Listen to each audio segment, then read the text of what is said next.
दोस्तों, आज की कहानी है जवानी का घमंड। कहानी पसंद आए तो वीडियो को लाइक और सब्सक्राइब जरूर करना। मैंने उन्हें उसका सामना करने के लिए अपने साथ आने को बहुत पुकारा, पर वे नहीं आए तो नहीं आए। मुझे लगा जैसे वे उसके भी दोस्त हों। कलयुग में सच यह है कि आज के दोस्त हाथी के दांतों की तरह होते हैं। विश्व स्तर पर दोस्ताना संघ की स्थापना जब हुई हो, पर इसकी नींव की बहुत कुछ आउटलाइन मेरे जवान होते दिनों में उस समय तैयार होने लगी थी। जब हम सब मोहल्ले के सारे जवान होते, बात बात पर एक दूसरे के हाथों में एक दूसरे का हाथ ले उसे पूरे जोर से दबा कसम खाते नहीं थकते थे कि हम सब अपनी अपनी दोस्ती की कसम खाते हैं कि जो हम में से किसी को दूसरे मोहल्ले के गधे ने भी हाथ लगाया तो हम सब मिलकर साले के हाथ पांव तोड़ रख देंगे। उसके हाथ पांव हो या ना, उसकी पूंछ कान मरोड़ कर रख देंगे। उसके पूंछ कान हो या ना, हम में से किसी की और दूसरे मोहल्ले का सही होने पर भी जो कोई आंख उठाकर भी देखेगा तो उसकी आंखों में देगी मिर्च डाल देंगे। बाद में घर में दाल में मिर्च न डाले तो न सही। मुझे तब अपने दोस्तों पर यह कसम खाते हुए बहुत गर्व होता था। तब मैं अपने को कई बार मोहल्ले की ही नहीं, शहर की महाशक्ति समझने लगा जाता था।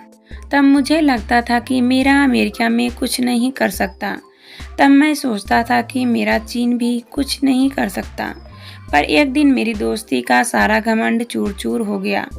हुआ यूं कि एक दिन बाद के दूसरे मोहल्ले के लड़के ने मेरी आती जवानी को बेकार में ललकार दिया, जबकि मेरी आती जवानी ने उसके मोहल्ले का कुछ भी बुरा नहीं किया था। उसकी बेकार की ललकार को सुनकर मैं भी तब गुस्से में आ गया था। हद है यार, बिन कुछ किए ही बंदा ललकार रहा है। मैं गुस्से में इसलिए नहीं आया था कि मुझ में उसका विरोध करने का दम था। मैंने सोचा था कि जिसके पीछे उसके दोस्त हो उसे सो खुदा से भी डर नहीं लगता है, लगना भी नहीं चाहिए। दोस्तों के सिवा मेरे पास उस वक्त बस आती जवानी थी, जबकि वह ऑलरेडी एडवांस लेवल का जवान था। मैं तो गुस्से में इसलिए आया था कि मेरे पास मेरे पीछे 20 दोस्त थे। मुझे अंधविश्वास था कि मेरे पीछे मेरे दोस्त हिमालय की तरह खड़े हैं। वे मेरी खाल तो क्या, किसी की कीमत पर मेरा बाल भी बंका नहीं होने देंगे। मुझे यह पता था कि मैं उसके सामने पिद्दी हूँ, पर मैंने दोस्तों के दम पर साहस उसका चैलेंज स्वीकार किया, क्योंकि किताबों में किस्से कहानियों में पढ़ा था कि जिसके पीछे दोस्त होते हैं उसका कोई बाल भी बंका नहीं कर सकता। बस फिर क्या था, मैंने उसकी ललकार को अपनी नई नई दहाड़ से दबाने की कोशिश की तो दूसरे मोहल्ले का लड़का और भी आक्रामक हो गया।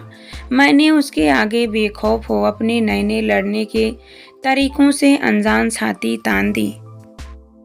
कलाशनिकोवा राइफल की तरह, यह सोचकर कि मेरे पीछे मेरे दोस्तों की मिसाइलें हैं 10 मिनट 20 मिनट, तब मैं अकेला ही जैसे तैसे उसका विरोध, उसके लात घूंसे सहन करता रहा।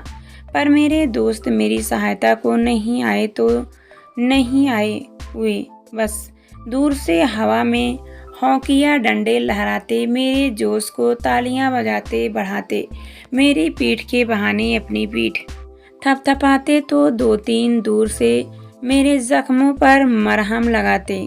मैंने तब उन्हें उसका सामना करने को अपने साथ आने को बहुत पुकारा, पर वे नहीं आए तो नहीं आए। मुझे लगा जैसे वे उसके भी दोस्त हो।